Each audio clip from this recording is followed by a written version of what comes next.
对送到多山 Friday 八度嘛，不扣大马鸡呢靠看来呀别买，路在大马一鸡身不会啊，没对对吧？但呀变成呀他的鸡身啊 ，crystallize 看呐，到点嘛，是来帮熬你吧的。啊，白呢也别的比多的闹的嘛，一个呢对么为了你啊嘛，还有呢都没嘛安娜罗配他的高中生的生理是吧的，安娜生天嘛，参与都会投影 TV 个有名人家几年吧的。TV 的呢嘛，我们那年白干那是看嘛，龙眼西啊，苏来表来，但看来也是真有几年的吧的。安娜这样子真有几位太两年前嘛，有家片都还有啊，边嘛，哎，莫得山路啊，啥都追你吧的。啊，边边嘛，还有烂他的，我烂单是有，哎，也没几多口，带着在乞丐喇叭的。哎，那罗，明天碰中那位不考嘛，多一穿那个机身吧呗，机身啊，还有烂他的，应急生养的，旁边好可以无声来吧的。但半道啊，啥也不来得对，面对啊，没机身也听个呀，我送皮拉开吧的。还有啊，三天变为那边了，是都看嘛，都口想那个啊，保安的机身要的也空身那边，还有也银白太过，啊，大口大马机呢，阿公口起来吧的。第二几年安娜但家罗闹飞我问了吧的，他妈要家呀，然后明明推得来后黑不是还来钱嘛呗，就是啊，安娜干他的冲他的，都没突然有所以呗，妈呀闹死人的是不是把人的跑错到了去，阿公偷塞一片来吧的，龙眼面呢，两回来都没收面，一路来面呢，我打开米了 ，Chris 说的搞么来呀，他妈伊莎瑞呀，工商的德比呢 Andy，面上闹表等你的谢丽也面前对破。比如说呢，学校修得的，现在起里啥的等个钱的大考比，还跟还问了考的，都买米大书班，到端 NG 路啊，班皮不拖来家吧的。都说毛来呢，两户来嘛，还有呢，安那都是多上些啊，也干嘞。路那等人都要那边，老那个带头那个民工多来呀吧的。对民工这边 Chris 掉谁天嘛，那么讲的路看啥来呀吧的。但你们搞的不，都说现在那是多来看嘛，来干嘛，来哎你的破译的呀个，对来路搞也来呀吧的。哎，这破译啊，有的也他了，比都来天嘛，干他的，对团那个米龙标记的龙汤边个，对你啊，对没人你啊。估计先闹江边来多了，叫来的家熬夜的地背开吧的，但没龙眼的个都有的要了的包差别，还跟会应急时有可以塞拉开家吧的，啊不会打的还跟会应急时要那边，别是有抢的钱，明天三闹到的些的呢，都对不为么家的比较容易啊，瑞也高有比公众的生活谁会脱家吧的。哎，什么干啥生意他妈都要撇的，哎哩 logo，每个嘞跑都会要你吧的，我现在看些哩都不是一个比较是烂撇来吧的，但没不是也熬家的钱，发个加撇高有来吧的。比较不是一个变背吧路，人家单位嘛跑个，不是一个变背嘛，些哩都是破的，所以啦也拉老板对的，三个他嘛别的拿得不了，这里哈搞那说来的钱嘛，那么也他的，干啥生意东西我们都是问代表生意的，公路来家多吧多的，干啥生意他妈的啊，多大的级别那边，这里头搞些不一边，但就会今年刚买也快不老板的，但没些哩啊搞也没背背，阿里吧带得比些年得了钱忙起来多了，阿里的弟弟嘞背上来呀吧的，哎那些里头面忙别家吧多的。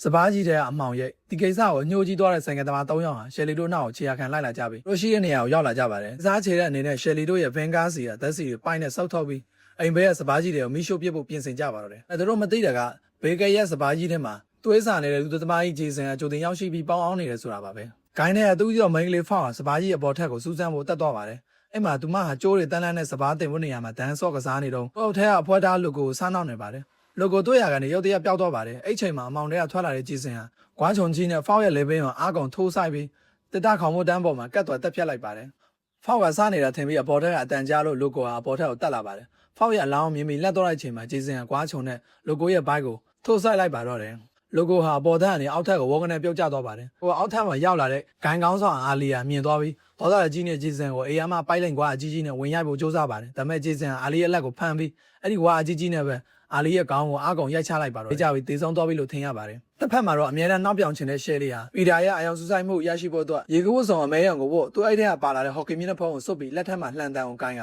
ပီတာကိုတော့ရောက်6လှမ်းပါတယ်။ပီတာတကယ်လက်တော့မယ်မျက်နှာဖုံးချွတ်လိုက်လို့ရှယ်လီမှန်သိတော့တဲ့အခါအလွန်စိတ်ဆိုးတော့ပါတယ်။သူမရှယ်လီကိုနင်းတကယ်လူရှင်တော်ပဲလူတွေကနင်းကိုရေစရာတစ်ခုလိုပဲသဘောထားတာလို့ကြင်ကြံတန်ဆဲဆိုပြီးမောင်းထောက်လိုက်ပါတယ်။စိတ်သက်ကြတော့ရှယ်လီဟာငါ့ကိုငါလည်းမကြိုက်ပါဘူးလို့ပြောပြီးစပားကြီးတဲ့ကိုတယောက်တည်းထွက်တော့ပါတော့တယ်။စပားကြီးထဲမှာဂျေဆန်ဟာတစ်ဆောက်နေပါတယ်။ရှယ်လီဝင်လာတဲ့တပြိုင်နဲ့ဂျေဆန်ဟာအမောင်ထဲကနေအသက်ပြောက်ဖို့တော့လမ်းစားရောက်လာပါတော့တယ်။အဲ့ဒီနောက်ဂျေဆန်ဟာရှယ်လီရဲ့ဟော်ကီမျက်နှာဖုံးကိုကောက်ယူပြီးသူ့ရဲ့ရုပ်ဆိုးတဲ့မျက်နှာပြင်ပေါ်မှာပထမဆုံးချိန်တက်ဆန်လိုက်ပါတော့တယ်။ဒီခိုက်တဲ့ဟာ Friday တာလီဇလန်တော်ရဲ့အထင်ရတင်ကြတာဖြစ်တဲ့မျက်နှာဖုံးဆို့ဂျေဆန်ဟာတရားဝင်မွေးဖွားလိုက်တဲ့သမိုင်းဝင်အခန်းဖြစ်ပါတယ်။အဲ့ဒီအချိန်မှာပီတာဟာရေကန်ထဲမှာထိုင်နေရင်ရှယ်လီရဲ့ပစအိတ်ကိုမတော်တဆရေထဲပြုတ်ကျသွားလို့ရေထဲဆင်းကောင်းနေပါတယ်။အဲ့ဒီအချိန်မှာရေကန်ရဲ့တစ်သားတရားလေးပေါ်မှာလူတစ်ယောက်လမ်းလျှောက်လာပါတယ်။ပီတာမော့ကြည့်လိုက်တော့ဟော်ကီမျက်နှာဖုံးဆိုးထားတဲ့လက်ထက်မှာလှန်တနက်ကင်ထားတဲ့လူတစ်ယောက်ပါ။ပီတာဟာရှယ်လီထက်ဆနေထင်ပြီးရှယ်လီတော်တော်လို့ပြောထားတယ်လေလို့လှမ်းអော်ပါတယ်။ဒါပေမဲ့အဲ့လူကရှယ်လီမဟုတ်ပဲမျက်နှာဖုံးဆိုးထားတဲ့ဂျေဆန်ဖြစ်နေပါတယ်။ဂျေဆန်ဟာလှန်တနက်ကိုချိန်ယူပြီးလှန်နဲ့အားကုန်ပြစ်သွင်းလိုက်ပါတော့တယ်။အဲဟာပီတာရဲ့မျက်လုံးကိုဖောက်ထွင်းဝင်ရောက်သွားပြီးပီတာဟာရေကန်ထဲမှာပက်လက်ပြုတ်ကျက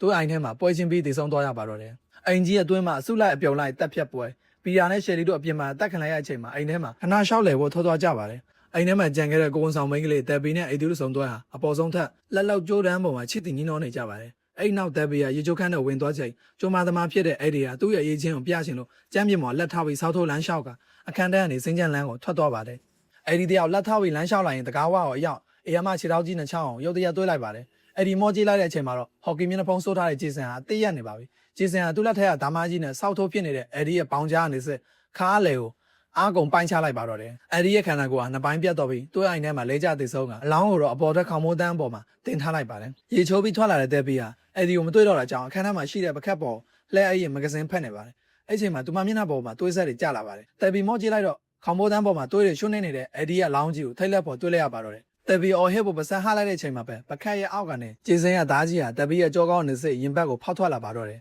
ဒီအခန်းကတော့အပိုင်းသစ်မှာကယ်ဗင်ဘေကွန်အသက်ခံရတဲ့အခန်းကိုကွန်ပျူတာရိုက်ကူးထားတာဖြစ်ပါတယ်။အဲ့ချိန်မှာတော့အောက်ထပ်မှာမီးတွေရုတ်တရက်ပြတ်သွားပါတယ်။စိတ်ကြောက်ရှူနေတဲ့ချက်ဟာမိဘကိုတွားကြည့်ဖို့တော့မြောက်ခန်းထဲကိုဆင်းလာပါတယ်။ချက်တယောက်မှောင်မနေတဲ့မြောက်ခန်းထဲမှာမိဘကိုဖွေးကြည့်နေတော့ဂျေဆန်ဟာအနောက်ကနေတိတ်ဆက်ရောက်လာပြီးချက်ကိုကောက်မလိုက်ပါတယ်။အဲ့နောက်ချက်ရဲ့ခန္ဓာကိုယ်ကဖွေထားတဲ့လက်စီမီပေါက်ထဲကိုအာကောင်ဖိတိုက်လိုက်ပါတော့တယ်။ပြင်းထန်တဲ့ဘိုးအားကြောင့်ချက်တယောက်ဓာတ်လိုက်ပွဲချင်းပြီးတည်ဆုံးသွားပါတယ်။ချက်တယောက်ကြာနေလို့သူ့ကောင်မလေးချီလီယာလိုက်ရှာပါတယ်။ချီလီယာအိမ်ထဲမှာလိုက်ရှာရင်သွေးတွေစွန့်ပိန်နေတော့တွေ့ပြီးအထိတ်တလက်အော်ဟစ်ပါတော့တယ်။သူမအိမ်ဘဝအပြေလွှားသွားမယ်အပြင်းနဲ့ဝင်လာတဲ့ဂျေဆန်ဖြစ်နေပါတယ်။ဂျေဆန်ဟာမိဖို့ထဲကနေရေရဲနေပူနေတဲ့မီးကလော်တန်ချောင်းကြီးကိုဆွဲယူပြီးချီလီရဲ့ဘိုက်ကိုအာကောင်ထိုးဆိုင်လိုက်ပါတော့တယ်။ချီလီယာနာကျင်စွာအော်ဟင်းရအသက်ထွက်သွားပါတော့တယ်။ဒီချိန်မှာအပြင်ထွက်လှည့်နေတဲ့ Chris နဲ့ Ray တို့ဟာ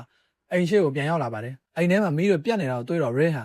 ချင်းတွေကိုရင်တော့ကြည့်ပါတယ်။အိမ်ဘေးနားရောက်လာတဲ့အခါမှာအမှောင်ထဲကနေဂျေဆန်ရုတ်တရက်ထွက်လာပြီး Days ကိုဖမ်းချုပ်လိုက်ပါတယ်။ဂျေဆန်တယောက် Ray ရဲ့ခေါင်းကိုသူ့ရဲ့အရမလက်ချောင်းကြီးတွေကိုအာကောင်ညှစ်လိုက်ပါတော့တယ်။ဦးခေါင်းခွန်ကရိုးတွေကွဲပြီး Ray စာအပြင်းထန်ရုန်းကန်မဲ့ဂျေဆန်အားကိုမရှိနိုင်ပါဘူး။နောက်ဆုံးမှာတော့ဖေးအားပြင်းလွန်တဲ့အတွက် Ray ရဲ့ညာဘက်မျက်လုံးဟာအပြင်ဘက်ကိုပြူးကျဲလာပြီးလွတ်ထွက်သွားပါတယ်။ဒီခန်းအပိုင်း3 3D နည်းပညာကိုပြသဖို့တော့အထူးရိုက်ကူးထားတဲ့အကြော်ကြားဆုံးအခန်းဖြစ်ပါတယ်။ Ray သိဆုံးပြီးအခုဆိုရင်အိမ်ကြီးထဲမှာ Chris တယောက်တာအသက်ရှင်လေးရကြံပါတော့တယ်။နောက်ဆုံးပစိန်ချက်နဲ့အိမ်မက်ဆို Ray တယောက်ပြန်မလာတော့တဲ့အတွက်ကားပေါ်မှာစောင့်နေတဲ့ Chris ဟာအိမ်ကြီးထဲကိုဝင်လာခဲ့ပါတယ်။အိမ်ထဲမှာမီးတွေပြတ်နေပြီးတအိမ်လုံးတိတ်ဆိတ်နေပါတယ်။ Chris ဟာသူ့ရဲ့တငယ်ချင်းတွေလိုက်ရှာရင်ရေချိုးခန်းထဲမှာရေတွေပြည့်ရှံနေတာကိုတွေ့လိုက်ရပါတယ်။ရေချိုးခန်းထဲမှာသွေးတွေရှုံးနေနေတာကိုတက်ပြီးရလောင်းထိတ်လန့်ဖွယ်တွေ့လိုက်ရသလိုအောက်ထက်ကအဆင်ပြေလာတဲ့အချိန်မှာတော့အခြားတငယ်ချင်းတွေရဲ့ရုပ်လောင်းကိုတစ်ခုပြီးတစ်ခုတွေ့လိုက်ရပါတယ်။ Chris ရောက်ထိတ်တလန့်အိမ်ပေါက်ဝါကိုပြေးသွားတဲ့အချိန်မှာရုတ်တရက်ပေါ်လာတာ Chris ရဲ့အလောင်းကြီးပါမှန်ခွဲပြီးတော့ပြုတ်ကျလာပါတယ်။အဲ့နောက်တကားပေါက်မမရက်နေတာဟော်ကီမျက်နှာဖုံးဆုပ်ထားတဲ့ဂျေဆန်ပါပဲ။ Chris ဟာအိမ်ထဲကိုအသေးလဲထွက်ပြေးရပါတယ်။ဂျေဆန်အနောက်နေဒါမကြီးနဲ့တောက်လျှောက်လိုက်ခုတ်နေပါတယ်။ပိုင်းနှစ်တော့လိုပဲ Chris ရောက်ဟာတိုက်ခိုင်းရင်းနဲ့ပြေးလွှားနေရပါတယ်။ဂျေဆန်ပိတ်မိနေတော့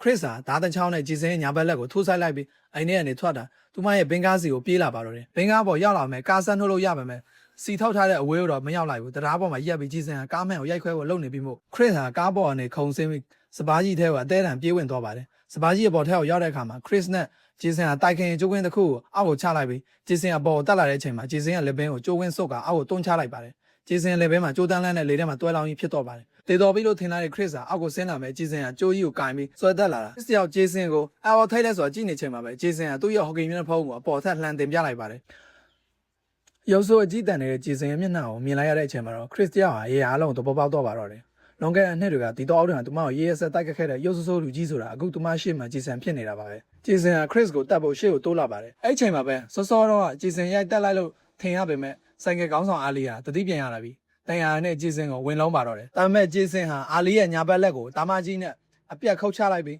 းအာလီရဲ့ဘိုက်ကိုထမှန်ထိုးဆိုင်ကအပိတိုင်တက်ဖြတ်လိုက်ပါတယ်အာလီနဲ့ဝင်တိုက်ခိုက်နေတဲ့အချိန်ကိုအမေအရယူပြီး Chris ဟာကျမ်းပြင်ဘောကပစိန်ကိုကောက်ယူလိုက်ပါတယ်ဂျေဆန်ကသူမဘက်ကိုပြန်လှည့်လိုက်တဲ့အချိန်မှာ Chris ဟာပစိန်နဲ့ဂျေဆန်ရဲ့ဟော်ကီမျက်နှာဖုံးတက်တဲ့ကိုအားကုန်လွှဲချခောက်ချလိုက်ပါတော့တယ်အစိန်ဟာဂျေဆန်ရဲ့ခေါင်းကိုဖောက်ဝင်ပြီးခဏကြာတော့ဂျေဆန်ကလဲကျတော့ပါတယ်နောက်တစ်နေ့မနေ့မိုးလင်းလာတော့ Chris ဟာရေကန်ထဲမှာလေငယ်လေးပေါ်မှာအိပ်ပျော်နေရကနေလန့်နိုးလာပါတယ်သူမအင်ကြီးစီကိုလှမ်းကြည့်လိုက်တော့မျက်နှာဖုံးမပါတဲ့ဂျေဆန်ဟာပြတင်းပေါက်ကနေသူမကိုစိုက်ကြည့်နေလို့ထင်အောင်ထမမြင်နေရပါတယ်အဲ့နောက်လေအောင်ကနေပေါ့ပေါ့နေတဲ့ဂျေဆန်ရဲ့အမေသာပူဟီရဲ့အလောင်းကြီးဟာရုတ်တရက်ခုန်ထွက်လာပြီး Chris ကိုရေအောက်ကိုဆွဲချလိုက်ပါတယ်ဒါဟာ Chris ရဲ့စိတ်တန်ရာကြောင့်ဖြစ်ပေါ်လာတဲ့အိမ်မက်ဆိုးတတ်ဖြစ်ပြီးအပိုင်းသက်ကိုကွန်ပျူတာရိုက်ကူးထားတာဖြစ်ပါတယ်ရဲတွေရောက်လာတဲ့အခါမှာ Chris ဟာစိတ်လွတ်နေတဲ့လူတစ်ယောက်လိုရေမောရင်ရဲကားပေါ်ပါတော့ပါတယ်ရဲတွေဟာစပားကြီးထဲဝင်စစ်စစ်တဲ့အခါမျက်နှာဖုံးမှာမစိန်ဆိုင်ဝင်လျက်သားနဲ့သူ့အိမ်ထဲမှာလဲကျနေတဲ့ဂျေဆန်ရောက်လောင်းကြီးကိုပြတိုင်းအိမ်တောင်းကိုဆုံးသက်ထားပါတယ်အိမ်တောင်းကတော့ဂျေဆန်တက်ဖြတ်ခဲ့တဲ့လူကြီးရတော့စုစုပေါင်း12ယောက်တိတိရှိပါတယ်